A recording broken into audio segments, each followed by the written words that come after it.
and again, I know this is hard because I wasn't there. I everything I was told was these are bad medicines. They're going to do harm, or people who do drugs it's all for recreation and there's no good. And what I'm telling you, and what the research shows, is for so many people, this is a healthy choice for their well-being. And it just, in our country today, many of those choices are illegal. So if we can just separate for a moment the legality from the reason, and then how do we think about that?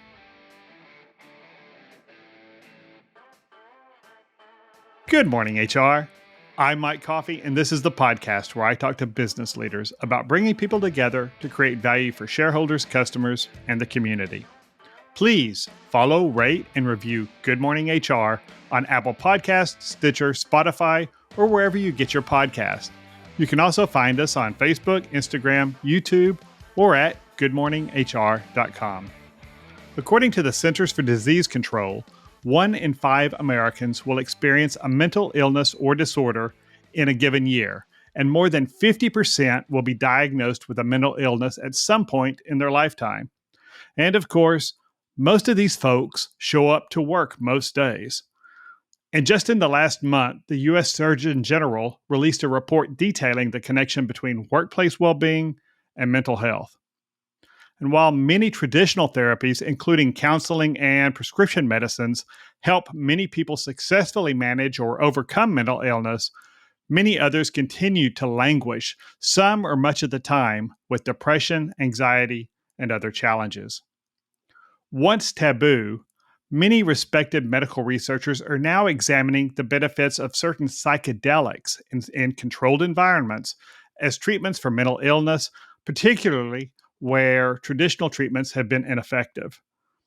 A derivative of one such psychedelic, ketamine, has been approved by the FDA for treatment of depression, and other psychedelics, most notably MDMA, are also under clinical study to determine their efficacy in helping treat depression and other mental illnesses. As ketamine and perhaps other psychedelics come out of the shadows and into respected medical practice, they will inevitably make their way into workplaces. Joining me today to discuss psychedelics in society and in the workplace is Matt Zemon, author of Psychedelics for Everyone, a beginner's guide to these powerful medicines for anxiety, depression, addiction, PTSD, and expanding consciousness. Matt is the CEO and co-founder of HAPPԻ, a mental wellness company that specializes in psychedelic-assisted ketamine therapy, along with digital therapeutics that promote life-transforming outcomes. Matt received his Master of Science in Psychology and Neuroscience of Mental Health with honors from King's College London. Welcome to Good Morning HR, Matt. Mike, I'm glad to be here. How are you doing today? I'm just loving it, living the dream. Yes, thank you for that introduction. That's exciting. I'm curious about this. That your audience already. I mean, they're here listening to an HR podcast, and I'm hoping that we can together figure out why are they listening about psychedelics to this particular show. Is it for them? Is it for employees they're already thinking about? Is it for something they want to recommend to management? I'm hoping that we can figure this out, ask enough questions, and hopefully answer their questions telepathically from over here. Well, and I think anybody who regularly listens to my podcast probably needs some medical intervention. So we're probably on the same path there. So that term psychedelics makes people nervous. It brings to mind Timothy Leary's slogan, turn on, tune in, drop out. What are psychedelics and how do they affect the human body? Let's just kind of get that out of the way first. Yeah, I mean, there's a ton of baggage around that name, and it's I think it's interesting to know any of us born from 1971 and beyond, we've lived our entire life in a prohibition. We've only been told psychedelics are bad. We've only been told they're going to fry our brains. No medical use. So, yeah, we carry all that into, especially as we get into our 40s and 50s, into the leadership roles we've assumed here, and it biases our decisions. It biases how we look at people who use psychedelics. It biases how we think about voting and what the public, what should happen on kind of the public forum. And it may even bias our own in things of like, are we willing to try a psychedelic? But to answer your question, at its core, it's a hallucinogen or an entheogen that creates an altered state of consciousness. So the science behind most of them is it's going to, for some period of time, it's going to turn down what's your default mode network. So it's going to kind of quiet the narrator in your head. And it's going to allow neurons to fire that don't normally fire. So as we get older, we all kind of think in the same way over and over and over. For this little period of time, we're going to think differently, literally think differently, because our neurons are going to connect differently. Many psychedelics create kind of a neurogenesis, where it's creating new neurons in our brains and neuroplasticity, increasing increasing the strength between them. So it's doing a number of different things, and all of those things can lead to a reduction in depression, alcohol, changes in things like OCD, eating disorders, substance use. I mean, a wide variety of effects can happen from these psychedelic medicines. And as someone who's at times in my life, had to manage my own depression, my own anxiety, um, and who's also practiced meditation and mindfulness, and sometimes more effectively than others, that little chattering voice in your head does contribute a lot to to how you see the world in the moment that you're in.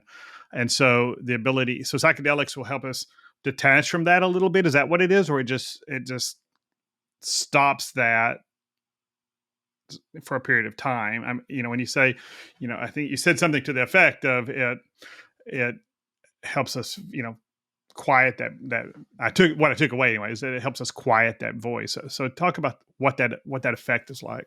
Yeah, I mean, I think it's important to recognize that you're not alone. Whether you're an entrepreneur, a business leader, HR leader, it is perfectly normal to have anxiety and to have depression. We just, as a society, don't talk about it. We think that, oh, so and so broke their leg. Oh, so sad this, but we can't say, oh my God, I'm feeling a lot of depression right now. I'm going through a period of this, or I'm having a lot of anxiety. For whatever reason, that's not as acceptable in our society as physical injuries are. With psychedelic medicine, it does scientifically do what you just talked about. It allows you to think differently for a period of time, and it's really a catalyst then to change in your life, because you are able to break the pattern of how you've been thinking. When you're finished with the medicine, you can remember that, and then you can say, oh, I don't need to continue these behaviors that aren't serving me well, or I am going to do these behaviors which are going to serve me better. Or I don't need to look at this interaction this way. I can look at it that way. So it gives that spark, that catalyst, that impetus for change that you can get to through other ways. It's just sometimes harder or longer. There's a expression in the industry. It's like years of therapy in hours or days. It can be quite the catalyst. Yeah, and I think that's important. That whole idea of the narrative that you tell yourself about the world around you, and it's hard to break that. But that's a big part of, like in James Clear's book Atomic Habits, that's a big part of what he says about changing how you operate in the world, and the habits you have starts with telling yourself, I'm the kind of person who does this. I mean, having that internal, changing that internal narrative with yourself. So, and here's just a slight difference. Yes, you are completely correct. I agree with what you're saying. And it's one thing to treat this as an intellectual exercise. We can all, Atomic Habits is a great book. We can read that and go, oh, intellectually, I know what I should be doing to optimize, to be a better person, to be more efficient, to be more effective, to be a better partner. I get it intellectually. It's different than knowing in your soul and in your heart what you're going to do differently. And that's the difference on a psychedelic medicine experience. Of course, you can remember and process what you saw and felt, but you're feeling it in a way that is different than something you've read in a book. And I think that feeling combined with the knowing leads to the change.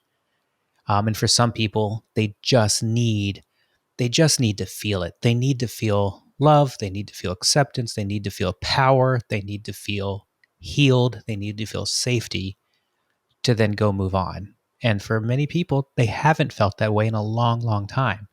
I mean, so much so that I would argue that there's this notion of like you're remembering. When you take this medicine, you remember what it feels like to have these, to be loved, to be safe, to be powerful. And it's almost shocking. Like, wow, I did not realize I didn't feel safe or loved or powerful. It's incredible that a little molecule can do that. Yeah, and I want to get into that experience side of it, but let's go through your journey. How did you come to found HAPPY, a company that deals with this unique cutting edge area of mental health?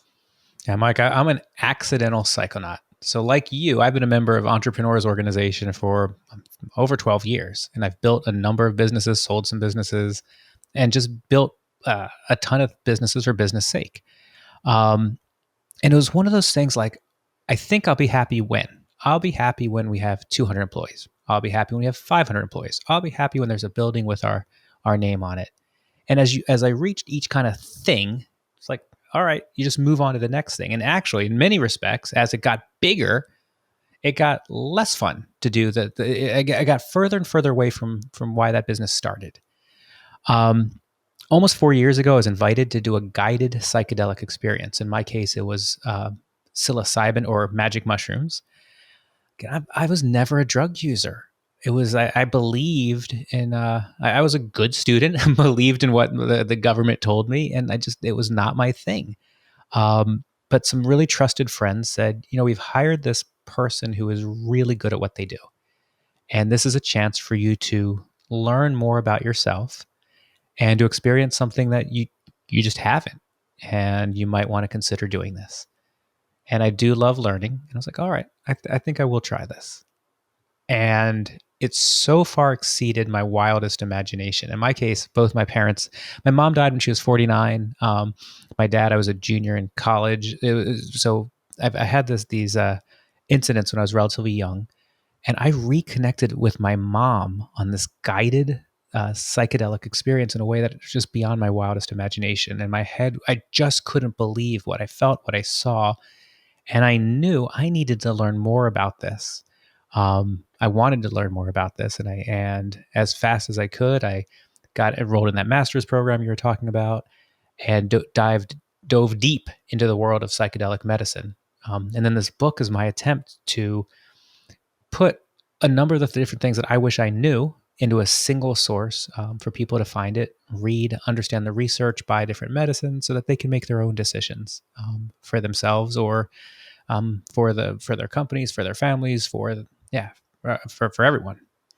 And so, what is who's HAPPY's ideal customer? Yeah, so HAPPY is specifically using ketamine to fight the unhappiness epidemic that we believe that this is part of the massive mental health challenges we're having, and we're focused on people with depression and anxiety. Over time, we're going to add in substance use, specifically alcohol, and then also human optimization, which is kind of the biohacking. How do I become the best I can be? But knowing that those people also have anxiety and depression, it's just kind of where are they approaching this medicine from. And for those in the audience who are listening, ketamine is the only legal psychedelic in all 50 states. It's been FDA approved since 1970. They started using it for mental health in 1974. And over the past few years, it's really picked up momentum as more and more research is showing just how powerful this medicine can be as an alternative to the existing pharmaceutical or pharmacological and talk therapies that are out there. What mental issues does ketamine, is it specifically good for then? Yeah, I mean, so we talked about depression. What about anxiety? And I Yeah. think you've got the longest subtitle of just about any book that that I've I got, but it covers all those issues, PTSD, all those. So is it a single use tool, or how broad is the use of ketamine clinically, legally, and clinically as expected right now? Yeah, this is a part of psychedelic medicine that I really found shocking because again, we grew up being told these have zero medical use. Danger, Right. stay away. And as I've looked into this, it's so many uses. So we talk about depression, anxiety as kind of being the big two, but trauma and PTSD, eating disorders, OCD, substance use, all of these are being treated with ketamine. Um, and a smoking cessation. I mean, there's a bunch. There's a bunch, and not just ketamine. These are a number of psychedelics are being used for these functions. Now, are some getting more traction for certain uses than others? Sure. So MDMA, as an example, the FDA gave it breakthrough therapy designation, and the research is really focused on treatment-resistant post-traumatic stress disorder. Does that mean that's all it's good for? No, but that's the path that's being used for medical legalization of MDMA, which should be legal here in the next 2 years. Psilocybin, the FDA gave that um, breakthrough therapy designation. The research that's kind of pushing that through to legalization is depression and anxiety with terminal ill diagnoses. Again, is that all that psilocybin is good for? Absolutely not. But there, you've got to pick a path to get different things legal. But yeah, ketamine is an incredibly powerful medicine. The fact that it's legal makes it accessible to all of us for asking, and it has huge differences versus the existing options. And I'm going to just jump on this for just one moment. When we talk about the existing options, what do most of us think about? We think about antidepressants. So what do we think about the antidepressants? Well, it's something you're going to have to take every day. Ketamine, you do not do every day. And you've got 6 weeks. I mean, after you start taking it, you've got 6 weeks before you really begin to really feel better about the world. 6 to 14. So it's a huge spread. And if it doesn't work, you've got to try another one. And I don't believe people understand that in upwards of 40%, maybe more, of people, antidepressants don't work. So if they work for you and you're listening to this, fantastic. That's great. But if they don't work for you, it's not that you have failed the medicine. It's not that you are there's not that there's anything wrong with you. The medicine doesn't work with 40% of the population. So please hear that loud and clear. In addition, even if it does work, there's a very heavy price tag with side effects that it can be everything from sexual dysfunction. Somewhere between 50 and 73% of people who use different SSRIs have sexual dysfunction. That's a large percentage that I do not believe is being disclosed in the doctor's room. We have cognition issues, gastrointestinal issues. For youth, there's actually an increase possibility for suicidal ideation. So that's terrifying. When we talk about the side effects for ketamine, those side effects typically take place during the ketamine treatment. So it's about an hour. So yes, you disassociate. You have potential, a small percentage have nausea, but you're not having these issues that go well beyond. You're not getting addicted to a medicine. I don't know if anyone out there has ever tried to get off of an antidepressant. It's not fun because your body's addicted. You don't get addicted to most psychedelics. Quick disclaimer, ketamine actually is the only psychedelic with any addiction potential. So I want to just stress to the listeners, it's a medicine to treat with respect. Under a doctor's care, and uses that type of prescription frequency and dosage, there are no issues of of addiction. But people using it recreationally, it can spin out of control. And then you do get into some bladder issues and some other side effects. But I bring that up because people sometimes hear these podcasts. And it's like, oh my gosh, ketamine's amazing. It does all these things. And they go to a party and someone offers some ketamine. It's like, oh, I've heard it's great. Maybe I'll try it now. That's not the right way to start with ketamine. So that's yeah. And I learned in college you don't take drugs from some stranger at a party. That's never a good idea. Not a good idea. No. So let's talk about what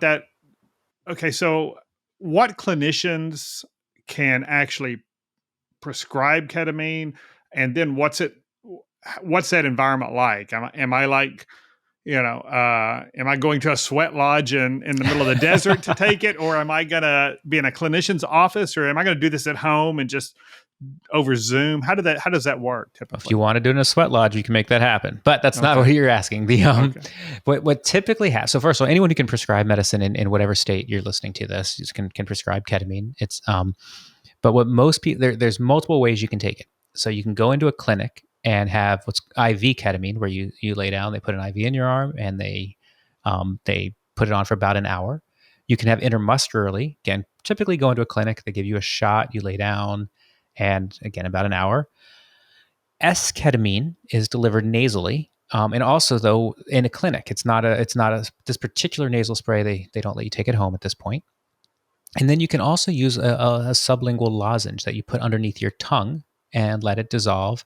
And then after about 12, 15 minutes, you spit it out And again, and then that way you have your journey, and you can do that at home. There's a number. HAPPY is a telehealth company. We connect patients or members in our case to prescribers, and then we make sure they get their medicine and have all the support before and after. Here's what I'm going to encourage people to, when they're thinking about ketamine, to think about, which is what brought you there and where are the best outcomes. So the research says the best outcomes are when you combine the medicine with some type of support, mental health support. It doesn't have to be licensed therapy. It can be an unlicensed guide, but someone who is in the front end saying, let's prepare for that. What is your intention? Why are you here? What do you want to think about? What do you hope this medicine is going to do? And then after you have your experience, it's the back end. What did you see? How did you feel? How are you going to? How does this impact your life? How is it going to change your life? What can you do to take this another step?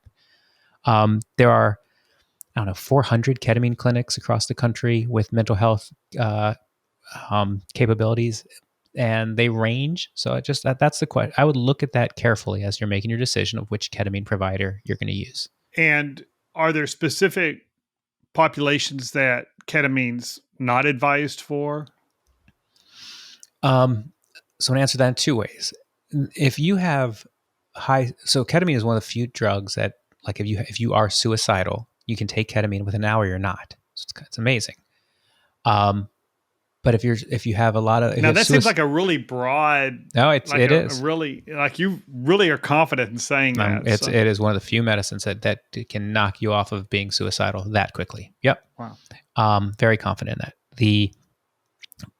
So if you have super high depression, strong PTSD, suicidal thoughts, ketamine may be right for you, but not telehealth ketamine. You really want to get into a provider. You want to be under supervision. You want to be in a clinic. Middle of the road, depression, anxiety, trauma, even PTSD. Yeah, you can use a telehealth provider if that fits your budget, because that's radically less expensive. Actually, and for your audience, when you're talking about HR professionals, this isn't covered by insurance yet. S-ketamine can be, but it's challenging. But all the rest of this is out of pocket. So if you're going into a clinic, you can expect to spend, I don't know, $450 to $750 a treatment. So it could be actually up to $1,000, because it can be up to about $6,000 for 6 sessions. When you do telehealth, you're about $1,200 for the first 6 sessions, and then it drops from there. So it just depends on what you can afford, as well as you're thinking about this. And how many? So you mentioned up to 6 sessions. How many sessions are typically needed? How far are they spaced apart? There's kind of 2 primary protocols. It's either, for the first 6 sessions, it's either twice a week or once a week. So it's either twice a week for 3 weeks or once a week for 6. Once you get through that initial period, or the initial grouping, then the doctor typically works to find out how far apart do you need them. For some people, that's enough. They were able to work through whatever they're working through. They don't need any more ketamine. And that's why the pharmaceuticals don't love this. It's a generic medicine, first of all, and yeah, you might be done. And that's lovely. But maybe the efficacy of the actual medicine wears off differently over time with different people. So you might need it once a week, once every 2 weeks, once a month. And that really is nothing to do with how depressed you are going in. It's just really how your body and that chemical interact. I know a person who was on a scale of 1 to 60, was like a 53 when he went in for his first ketamine treatments. And here a year later, he's once every 4 weeks. So it's very manageable into people's lives. And it doesn't carry all those other side effects that we were talking about earlier. And let's take a quick break. Good Morning HR is brought to you by Imperative, premium background checks with fast and friendly service. If you're an HRCI or SHRM certified professional, this episode of Good Morning HR has been pre-approved for 1/2 hour of recertification credit. To obtain the recertification information, visit goodmorninghr.com and click on Recert Credits. Then select episode 70 and enter the keyword Zemon. That's ZEMON. And if you're looking for even more recertification credit, check out the webinars page at imperativeinfo.com. I have 10 hours of recorded webinars, each approved for an hour of recertification credit by both HRCI and SHRM. 3 are even approved for HRCI business credit, and 1 qualifies for ethics credit. You can access all of these webinars for free at imperativeinfo.com. And now back to my conversation with Matt Zemon. One of the concerns for employers is going to be, okay, so on Monday afternoon, Joe goes out and has a ketamine treatment, and then he shows up Tuesday morning. What risk does he pose if he operates heavy machinery, or he's got to, got to deal with clients, and maybe I don't want him, impaired while he's doing any of his tasks. What does that look like? What's the post-treatment protocol look like? It's one of the beautiful things about ketamine. I mean, you could arguably, not saying to do this, but you could take it in the morning and be back at work at lunch and be completely gone with your day. What's typically recommended is that you, what many people do is they do in the afternoon. They take the rest of the day off. They typically don't drive, and they just take it easy for that rest of the day. But there is no ketamine hangover. There is no inability to perform as typically about as fast as half an hour after your treatment. So you people have options, and I've seen people do a variety of different things. But I think most professionals will if you're asking what people advise, is like, yeah, why don't you take the rest of the day off and then come back tomorrow? But no, I think employers will find that, especially in this day and age where it's so hard to keep good employees. So you have an employee that's struggling with alcohol use. This is an incredibly powerful medicine for that. You have an employee who's struggling with anxiety or depression. How many days and hours of productivity are being lost because of what that person's going through? This medicine can significantly change that and do it in a time frame that's so radically different than what we're all used to, waiting for employees to go through an antidepressant cycle. And I think that's why we're seeing the self-insured employers opting in to programs that offer ketamine. So yeah, they have to pay for it, but it's less expensive than losing that employee. It's less, especially with the telehealth options. It's it's wild, and you're able to save employees using a technology that wasn't readily available. And actually, maybe just dive. It wasn't readily available 3 years ago. It was really the pandemic and the change to the Ryan-Haight Act that allowed this to be prescribed via telehealth. So this is it is a new technology for us, but it's not a new technology, and it can be used to really save good employees. Another concern for employers, I think, is that, okay, we've seen what's happened with opioids, prescription opioids, Sure. and the high addiction rates, Mm-hmm. and the massive abuse by some individuals, and the overprescription by docs, at least allegedly. I mean, I think there's more to that story than the popular culture talks about. But let's assume that that's going to be a concern. And this is a Schedule 3 drug, I think, ketamine. Mm-hmm. And so Schedule 3. I'm going to be concerned about, as an employer, what is, you said it's not really addictive in the way that other drugs are, but what are my risks as a patient of actually developing a dependency on ketamine? So the research says that when used in a medical setting, so under a doctor's care, following their dosage recommendations and frequency, that there's been no cases, or a handful maybe, I can't think of any, with addiction. In a party setting where people are snorting a powder, or and they're taking 6-10 times the amount of ketamine that we're talking about here. I think people have. I know people have gotten addicted. It's definitely an addictive. In animal studies, it's shown it can be addictive, but not under medical care. And the opioids, I think I think the financial incentives were misaligned, and there's a lot of incentive to get people using a lot of opioids. There isn't that there's no one making money off of the medicine. There's that's not the model here. It's a different model. So and that's primarily because it's not a patented. What you're saying is this is a generic drug, so nobody's going to make a fortune by controlling the market on the medicine itself. Yeah, product. I mean the labor is. So what are the expenses in running a ketamine clinic or telehealth company. I mean, you have your marketing expenses, you have your labor, you have your prescriber, you have your shipping, you have your guides, but there's the medicine itself is not a profit center. There's and again, without insurance companies paying for it, there's no secret, or not secret, but checks coming in that are making this thing more financially out of line than others. So it's yeah, I don't think you're going to see the wide scale addiction challenges with this medicine as compared to others, which again brings us back to all of the propaganda we've been told about psychedelics and just how much of it's not true. Every other psychedelic, by the way, is actually anti-addictive, which people just don't know. There's people. Your body does not want to go do mushrooms every day. It does not want to do LSD every day. It does not want to do MDMA every day. It's there's no animal that when you hit the lever, if you choose between food and drug, they're going to go back to food. They're like, I don't want that lever. So these are different animals.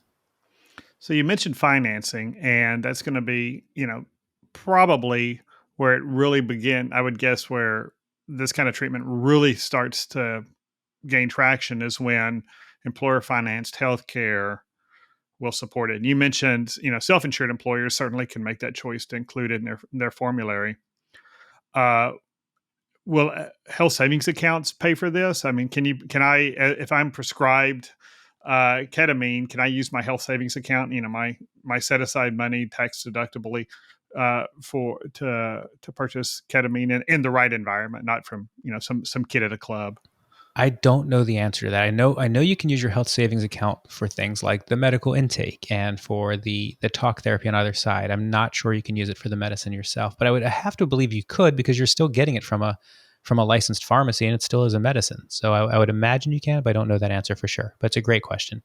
We are seeing companies like Walnut and there's a number of companies that are offering kind of the 0% pay over time model here, which I think is going to make this much more accessible. And that's certainly, there are a number of us who are in this space whose goal is accessibility. So we love seeing them come up, but I would certainly love to see more employers make this possible for their employees to find this type of healing and support.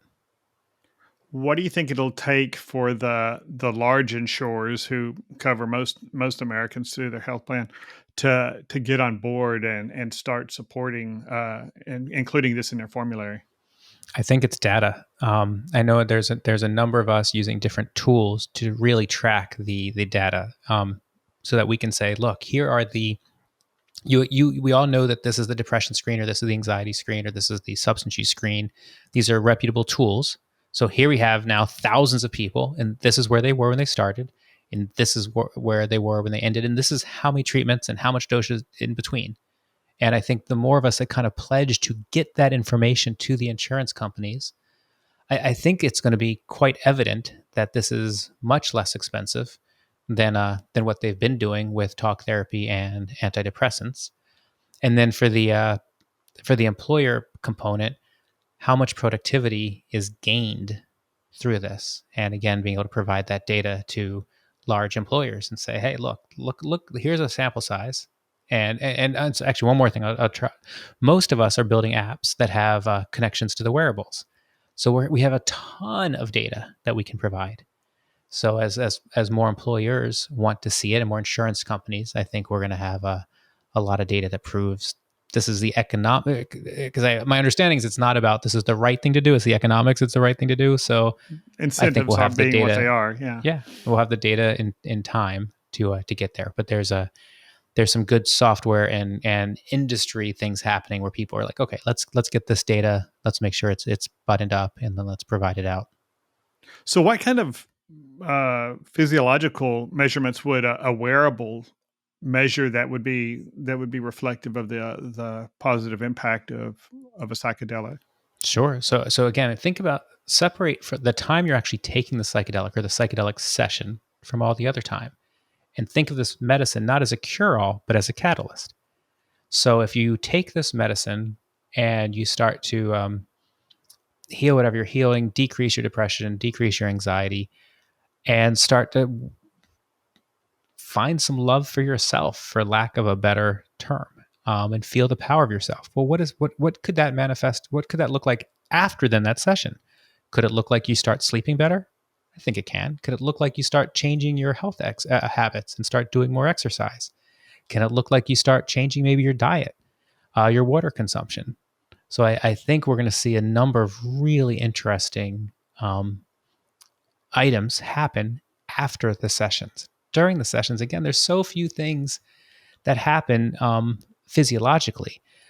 Could your blood pressure increases, but as long as you have not, as long as you don't have unmanaged hypertension, you're fine. You're going to be fine.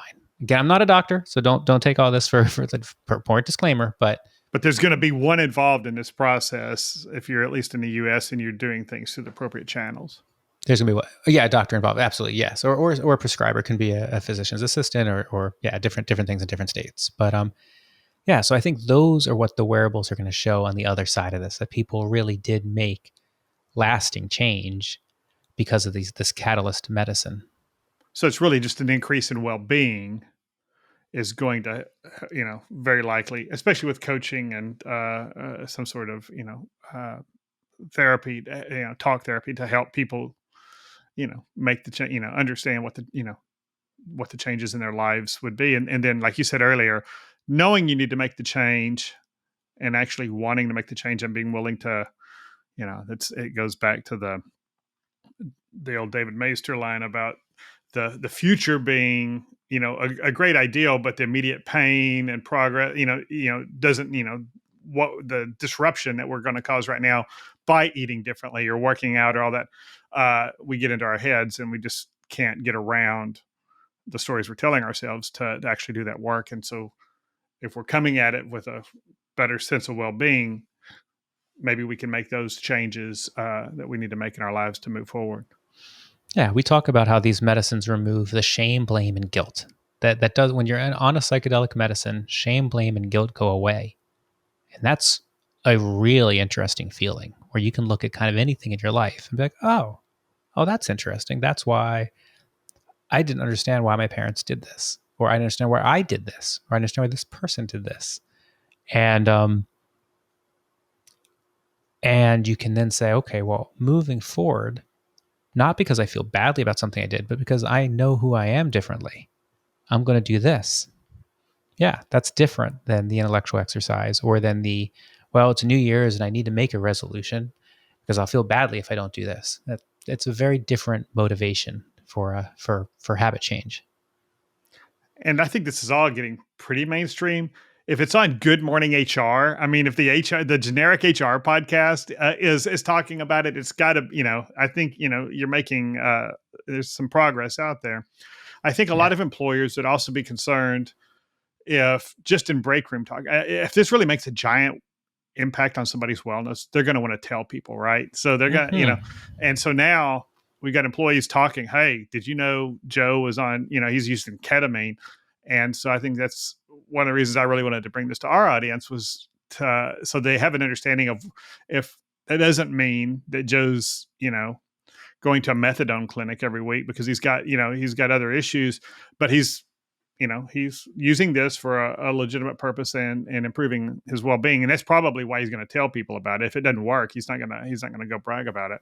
Sure. But take that a step further. And again, I love where you said, and I do hope that Joe is using ketamine and telling his workers, but Joe could also be going into an ayahuasca ceremony in Peru. And he could also, or she could also be doing a underground psilocybin retreat in Denver. So as more and more people find their way to different psychedelic medicines, there will be more conversations had around the water cooler. And I think I would encourage people to think about those sessions as healthy. So someone basically said, yeah, Joe, as continuing the example you just said, chose to spend his hard-earned money to go do something for himself that's healthy. And that should be rewarded. Okay, Joe is thinking about something, caring about himself enough to go and find his way. Yeah, maybe just try to that lens and how to look at that conversation is. And again, I know this is hard because I wasn't there. I everything I was told was these are bad medicines. They're going to do harm, or people who do drugs are, it's all for recreation and there's no good. And what I'm telling you, and what the research shows, is for so many people, this is a healthy choice for their well-being. And it just, in our country today, many of those choices are illegal. So if we can just separate for a moment the legality from the reason.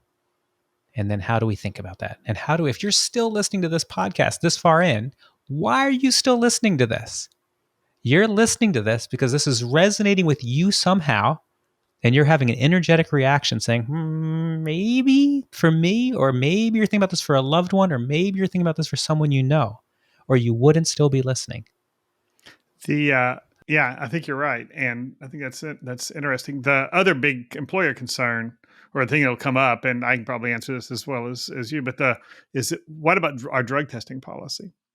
And I know ketamine on your standard 10-panel drug test is not going to show up. It's not included in there, but we do, we sell drug screening at Imperative, and there are healthcare providers who add ketamine along with other, less commonly abused drugs to their screen. But if you're using a good drug screening company, they're going to go through the medical review officer process, which means that the potentially positive test is going to go to a doctor who's going to contact the donor or the employee who's given the sample and ask for the prescription. And once the donor provides that prescription, that drug test will that MRO will approve it, will verify it, and then that drug test is going to come back negative. It's not going to show that ketamine is as a substance that was that was coming, because there's an MRO, so there's no illicit use of it, because it's got a prescription. So employers should be there, but other things like MDMA are probably going to show up on the amphetamines panel when you do the drug test, and so there's those things there, and we may see. I've got a lot of clients around the country who are now treating, marijuana much as they do alcohol, and are unless you appear impaired and post accident test positive, they're not really that concerned about it. So I think the realities are, as different practices become more mainstream, and especially as legislators around the country take it seriously, we may see more and more change in that area as well. It's a great question internally. I mean, why do you care? I get some of them, sure, but MDMA. Okay, this person's opened up their heart. Maybe they did it recreationally. Maybe they didn't. Maybe they did it for their own medical use. And maybe they did it underground because you can't, unless you happen to get into a clinical study here in America, get to MDMA anymore. It used to be kind of the de facto couples therapy medicine. But okay, so someone chose to do MDMA.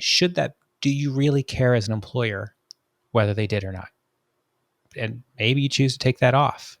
So, I'm not sure what they do for psilocybin or ayahuasca, or DMT, I guess, would be the active ingredient in the ayahuasca. But again, why would if I don't understand how that would impact an employee's performance negatively, and can we make it a reward? Oh, they're taking ayahuasca. Yay, we definitely want to hire this person. I mean, because someone who's doing that, someone who's going to put their heart, their mind, and their body through that kind of experience. This is someone who's highly motivated to do more, to be better. Isn't that the kind of employee we all want? That sounds good. And that's all the time we have. Thanks for joining me today, Matt. Mike, thanks for having me. I appreciate you doing this and having this unorthodox conversation on your podcast. I appreciate it very much. We'll see if this gets me canceled at the coming HR conference this year. I hope not. And thank you for listening. You can find previous episodes, show notes, and contact info for our guest at goodmorninghr.com or on Facebook, Instagram, or YouTube. And don't forget to follow us wherever you get your podcast. Rob Upchurch is our technical producer, and I'm Mike Coffey. As always, don't hesitate to reach out if I can be of service to you personally or professionally. I'll see you next week, and until then, be well, do good, and keep your chin up.